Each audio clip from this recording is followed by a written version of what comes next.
Hey, how you doing? It's Random Rants Ryan. I'm Ryan. Who are you? Right there. Right fucking there. That's it.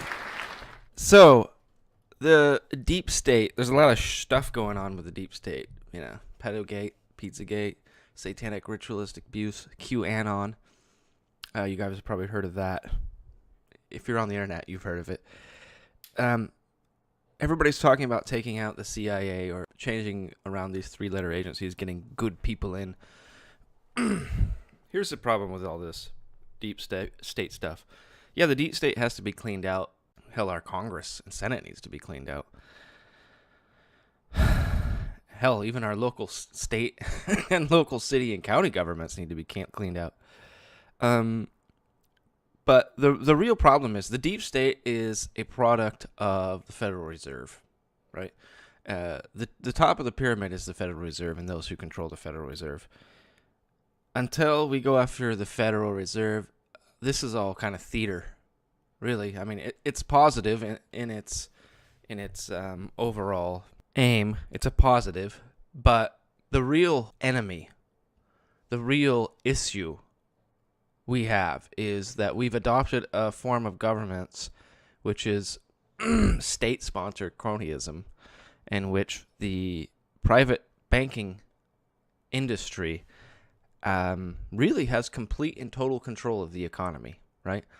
And to have total control of an economy really is of more value ultimately than having control of a country's laws. Because wherever the economy goes, law goes, right? Economy and culture dictate law, not so much the other way around. At least not to the extent, right?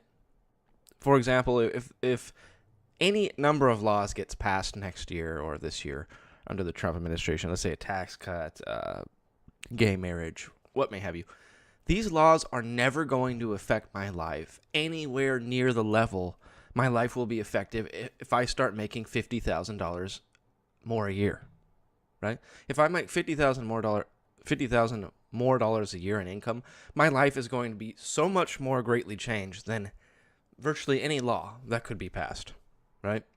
With the exception of course, some things like slavery or prohibition and things of that nature, really big legislative changes, but those only happen every 20, 30 years, they don't happen very often. So money determines my reality more than law, right? Money, in a way, is above law. And the monetary elitists, those who create the money supply, those who charge the United States government to use their money supply, and those who charge the United States citizenry to use their money supply, they control it all. They control everything. The deep state is a product of the Federal Reserve, right? And the Federal Reserve is a handling corporation for, a handful of powerful families that rule the world, right? That's just a matter of fact. The United States absolutely has to. We had to have a president like Andrew Jackson, who will end the central bank. Now, we probably can't do it legislatively. The president probably has to declare a national state of emergency and martial law, and the president would probably have to march the military in on the Federal Reserve and confiscate it. And certain parts of the Federal Reserve you'd have to keep temporarily, like the major check clearinghouse that it operates as. Upon doing that, of course, then you'd have to wipe out a huge chunk of our national debt here in the United States. Any debt that the United States owes to itself is fictitious, which is about, I think, 80% of our debt is fictitious. It's simply a product of the Federal Reserve System, amazingly. Same with most of the debt that we have as U.S. citizens is fictitious, okay? The money that you borrowed from your commercial bank for your mortgage or for your car, it doesn't exist. Yeah, it's fraudulent. It's complete fraud. That money was never borrowed from anybody else. It's fraud. Like, it's right. If I put a sign in front of my house that says, loans, and people come in and say, oh yeah, I need a loan for, oh okay, yeah, right, there's a loan. There you go. Just write some money on a piece of paper. There you go. Right? I'm not taking money from somebody else and giving it to somebody that requires a loan. No. No, it's a fraud. It's complete fraud. It's made up. It's fairy dust.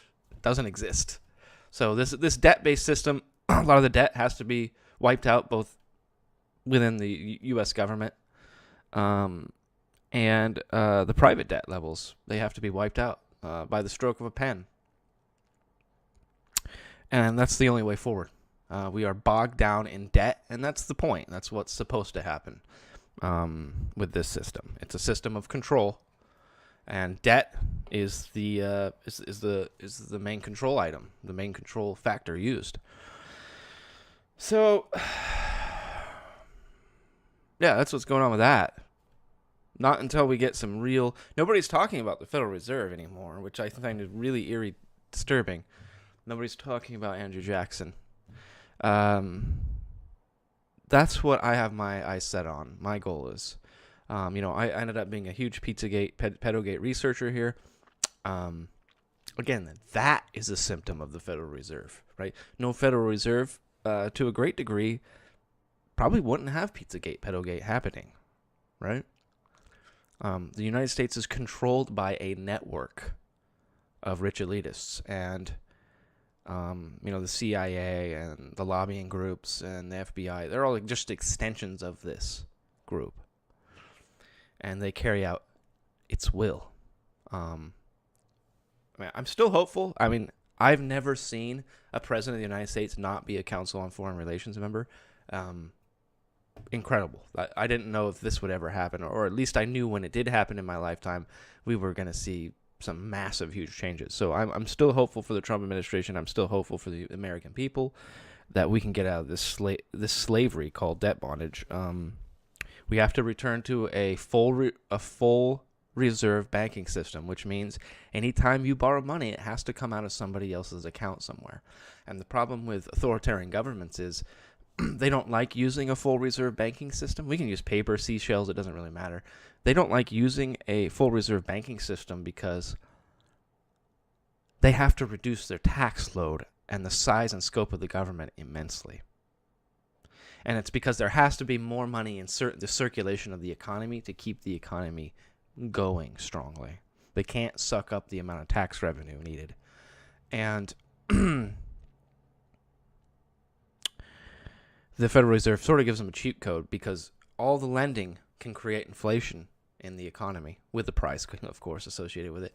And they can collect a whole bunch of that tax revenue, much larger chunk of the tax revenue, and still keep the appearance of the economy booming.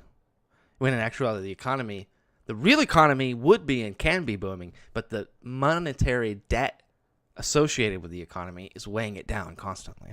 So that's how that works. Hit my subscribe. Watch my other videos. Please donate to my Patreon, PayPal. And I'll try to figure out this Bitcoin wallet thing. I have a hard time with that fucking technology.